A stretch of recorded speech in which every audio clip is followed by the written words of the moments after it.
কিছু বিজ্ঞানী কৈলাস পর্বতে শোধন কার্য চালাচ্ছিলেন। হঠাৎ তারা দেখতে পেলেন যে একটি মানুষের শব বরফের নিচে চাপা পড়ে আছে।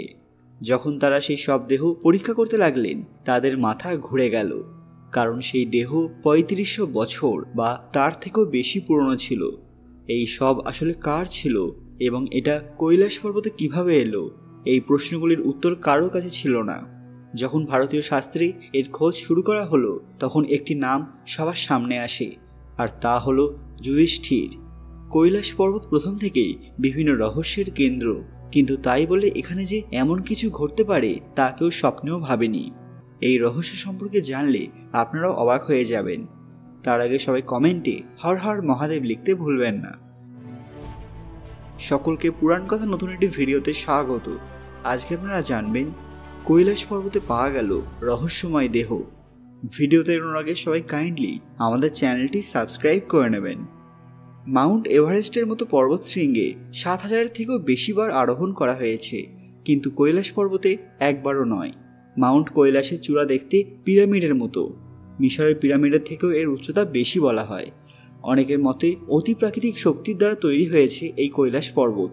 যদিও পৃথিবীর কেন্দ্রস্থল হিসেবে মাউন্ট কৈলাসকেই পৃথিবীর কেন্দ্রস্থল দেখায়, এটিকে পৃথিবীর অক্ষ হিসেবেও দেখা হয়ে থাকে।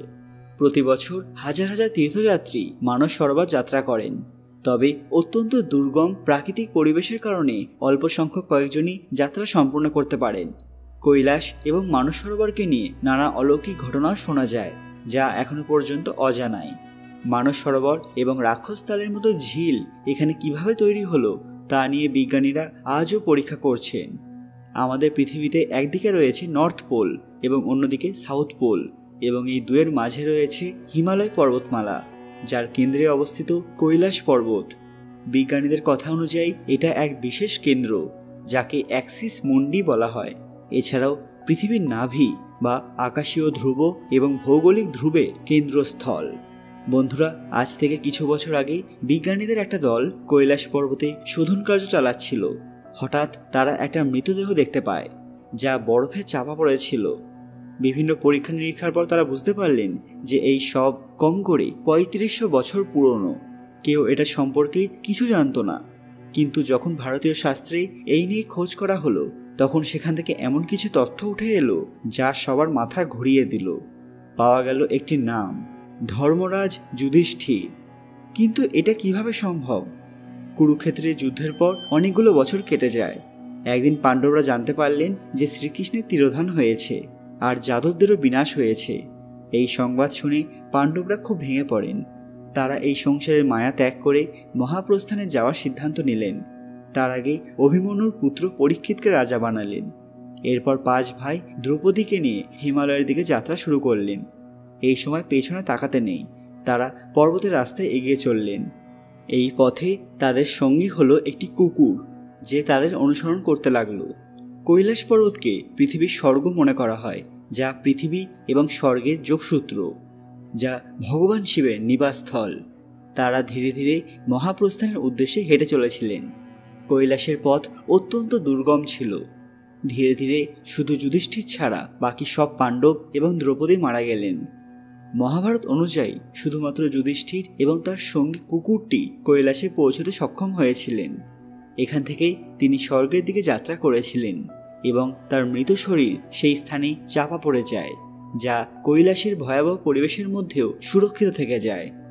বিজ্ঞানীরা যে দেহটি পেয়েছিলেন তাকে যুধিষ্ঠিরের শব বলে মনে করা হচ্ছিল, কিন্তু এই কথাগুলি কতটা সত্য তা কেউ জানে না। কারণ আমরা শুনে এসেছি যে যুধিষ্ঠির সশরীরে স্বর্গে গিয়েছিলেন। তাহলে সেক্ষেত্রে যুধিষ্ঠিরের দেহ এই মর্তলোকে পড়ে থাকার সম্ভাবনা নেই বললেই চলে। যদি সেটাই হয়ে থাকে, তাহলে ওই দেহটি আসলে কার, যা ৩৫০০ বছরেরও বেশি পুরনো? এটা আজও এক অমীমাংসিত রহস্য। ওই দুর্গম পরিবেশের মধ্যে একটি দেহ কিভাবে যেতে পারে ভাবলেও আমরা শিউরে উঠি। সবচেয়ে বড় কথা, বিজ্ঞানীরা ওই দেহের মধ্যে কি এমন খুঁজে পেয়েছিলেন যে জন্য তাদের মনে হয়েছিল যে এটা মহাভারতের যুধিষ্ঠিরের হতে পারে, সেটা সম্পর্কেও আর বেশি জানা যায়নি। আজকের ভিডিওটি ভালো লাগলে লাইক করবেন এবং সবার সাথে শেয়ার করবেন। কমেন্ট বক্সে অবশ্যই ভক্তির সঙ্গে হর হর মহাদেব লিখতে ভুলবেন না। কৈলাস পর্বত সম্পর্কে আরও জানতে আপনারা আমাদের কৈলাস পর্বতের বিশেষ ভিডিওগুলি দেখতে পারেন। আরও এরকম অজানা তথ্য সম্পর্কে জানতে পুরাণ কথা অফিসিয়াল চ্যানেলটি মনে করে সাবস্ক্রাইব করে নেবেন। খুব তাড়াতাড়ি ফিরে আসবো নতুন একটি দরকারি ভিডিও নিয়ে। ততক্ষণ আপনারা এই ভিডিওগুলি দেখতে পারেন। ধন্যবাদ।